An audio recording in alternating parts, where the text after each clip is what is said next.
Kulat kayo mga bossing. Kulat mo yun eh. Mga boss. Oo. Kaka. Yan. Gagabang. Asan kami mga bossing? Ito yung morgue. Sa likod ng morgue, yan. Tatakot ka kasi biglang maglabas mo ng morgue. Paglabas mo, may nakaputi, may kalahating Wala na, hindi na ganun, eh, no? May naninigarilyo sa gilid ng malaking tao. Hindi sigarilyo, tabako. Oo nga pala. Hindi nakakatakot pa papasok dyan, no? Pero pag ibang matatakot talaga. Ito yung morgue, di ba? Nilalangaran ko sa morgue. Yung lakaran. Papunta, ito kaya papunta, oh. So, dito. Ano din nagaganap dito? Yan nagaganap yung mga yung pagdadisect. Pero wala na, pagkasanay ka na. Ako, pinagdanan pa ako nung sa morgue. Umiilaw na yung Ken. Solar mo? Patay na yata yan. Hindi, ito yun. Yung di kinabit namin. Na bago? Ano dyan, no? Kaso, isa lang. Dyan siya, no? Mamaya, papunta na raw po sila man. Ha? Papunta na rin daw po sila man. Pumunta sa Larina? Ay, malapit na pinanggalingan nila, di ba? Kawayan. Oo, umuwi pa ng bahay. Ay, Hindi na. umuwi pa ng bahay yun kasi yung bigas. Yeah, bit-bit na yun.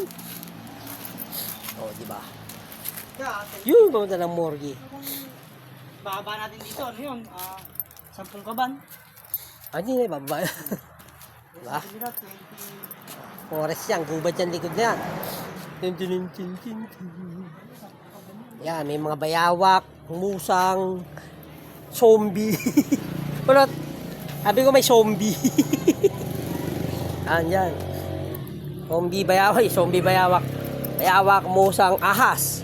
Minsan yung mga manok ni Uncle, nagkukulang-kulang na, may lagi si Uncle doon sa likod. Nakakain ng mga dyan, kung ano man yan nandyan, sa gubat na yan. Ayun yung morgue, oh. Magaling kanina. Diba? At ito yung display room. Ay, yan tayo. Yan. Yun. Oh. Kapag sanay ka na, hindi matatakot.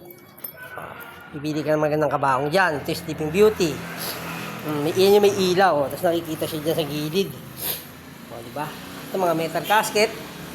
Ito yung ordinary na kahoy. Yan. Ito metal. Metal. Yan. Mga pamplexi. Pero ito yung Sleeping Beauty. Ganda na. Nakikita siya sa gilid. Para siya nakalutang lang. Hindi ako gusto magpa-picture eh. Diba? Timpang display. Hila may ratan. Pero ordinary lang itong gamit ito. Okay. Kung sanay ka na, hindi ka na matatakot. Wala nang fear factor. Diba mga bossing? Ano yung gamit pala rito? Ito. Ayan. Diba? Yan lang, ang buhay. Ang buhay ay ganyan. Tsaka diyan ka hihiga pagka tumayamad na. Pang gagawin natin, let's rock and roll, mga bossing.